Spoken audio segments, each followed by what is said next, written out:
Hi everyone. Good PM. Wait. Good evening na. Good evening. Good evening mga idol. It's 10:09 PM here sa Gunma, Japan.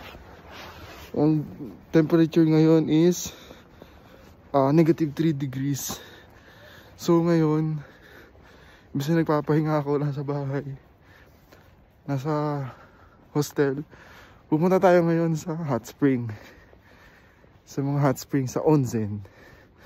Diba? Alam mo naman yung mga onsen dito, diba? Papakita ko lang sa kanila gaano kalaki Pilipino. Diba? Hindi tayo talunan.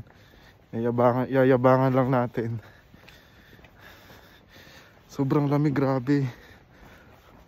Parang pati yung bulalo. Ayun, yung balalo ko tumitigas. Ayun, grabe. Sana may bukas pa na onsen ngayong gabi. Ngayong gabi. So, yun, hopefully. Thank you. Puno na yung storage ko. Hanggang dito na lang. Bye. See you there.